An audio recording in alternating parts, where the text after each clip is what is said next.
Welcome to this week's edition of SKNI's Week in Review. In this program, we focus on the top stories of the past week. I am your presenter, Raheem Berry.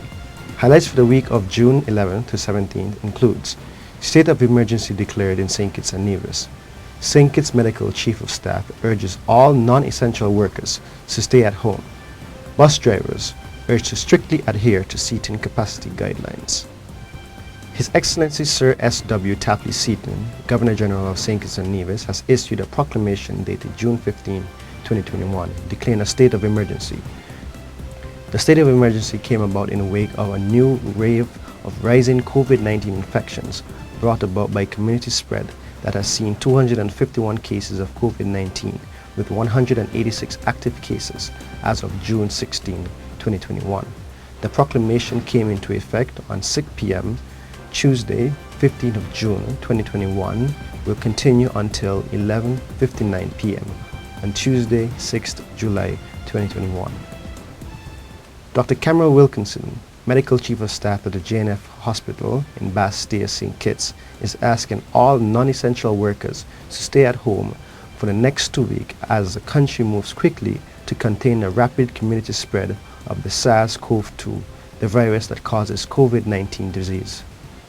Stay at home for the next 2 weeks to avoid catching the virus. Stay at home for the next 2 weeks to avoid spreading the virus if you are infected or had significant contact with an infected person. Stay at home for the next 2 weeks unless you are an essential service provider. Stay home from 6 p.m. and 5 a.m. unless you are going on an essential mission like to get vaccinated, to your doctor, the pharmacy, the supermarket, and make sure you are back home before 6 p.m. The Medical Chief of Staff emphasized that the only way to end the global COVID-19 pandemic is for persons to get vaccinated. He encouraged all to ensure that they follow the health and safety protocols of wearing masks, hand sanitizing, physical distancing, and avoiding large crowds. He said that the next 2 weeks were critical in the war against the COVID-19 as the Federation endeavors to get back to a sense of normalcy. Education authorities in St. Kitts and Nevis has implemented several stringent measures to ensure that students undertaking the Caribbean Secondary Education Certificate exams are protected from COVID-19. At a press conference on Monday, June 14, 2021, the Permanent Secretary in the Ministry of Education, William Hodge, said that the primary focus is on protecting the nation's children who are at a critical stage of their education. The focus is on our fifth form students, those students who would have spent the last 5 or 6 years going to school every day, studying their work, doing assessments, and now they're at the point where they have to be examined by the Caribbean Examinations Council. He also said that school buses are operating at half capacity given the current limitation instituted by health authorities to curb the second wave of the novel coronavirus. Students within walking distance of the examination venues are strongly encouraged not to walk in groups. He said that it is also recommended that persons with private vehicles should only transport members of their household to sit the exams. Acting Director in the Department of Probation and Child Protection Services, Gerald Connors, said that it is extremely important for children to identify and understand abuse early to minimize its long-term effects. Mr. Connors said at a time discussing the protection of children during the COVID-19 pandemic on June 16 edition of Working for You. He noted that there are violence and abuse in the home, and that is something that should not be hidden within the society, as children are often exposed to such behaviors.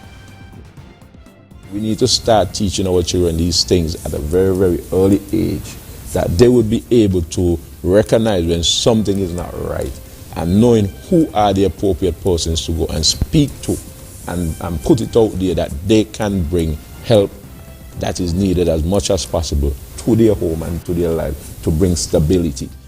Mr. Connor reminded the general public that there are laws in St. Kitts and Nevis that protect children from violence and abuse. He noted that if a child is exposed to domestic abuse, they can report the incident and the department and police will intervene. Prime Minister of St. Kitts and Nevis, Dr. The Honorable Timothy Harris, said that he is very satisfied with the venue reallocation initiative on the island of St. Christopher during his virtual forum series Leadership Matters on June 15. Yesterday, I took the personal interest in visiting the market to see how things were going there and to speak to a number of the vendors. I was very satisfied by what I saw there. There are the usual hiccups in getting started on the short notice, but persons were settling in. And I am advised that a number of the vendors who previously were on the street have already signed up for their place in the market. Superintendent of Police, Comrade Henry, gave his explanation for the relocation of vendors, saying that it is a measure to reduce the type of mingling that we see on the streets of Basseterre. Bus drivers in St. Kitts and Nevis are reminded to strictly adhere to regulation limiting the number of passengers allowed in the vehicle at one time. On the 15 June 2021 edition of Leadership Matters, Police Superintendent Cromwell Henry noted that in the past, some public transportation drivers have chosen to ignore the regulation and have exceeded the seating capacity. So far, what we have been doing is asking the extra passengers to come out of the vehicle. And that puts the passengers at some inconvenience, because you now have to wait on the side of the road until another bus that has space comes along, and that might be difficult. So we really ask the bus operators to take your passengers' safety and comfort into consideration when you are deciding to overload your bus. The senior police official noted that the enforcement is committed to discharging its responsibilities for the public safety in the support of the Ministry of Health. He asked everyone to cooperate with all the regulations to flatten the curve of the second wave of COVID-19. And this concludes this week's edition of SKNI's Week in Review. See you next week.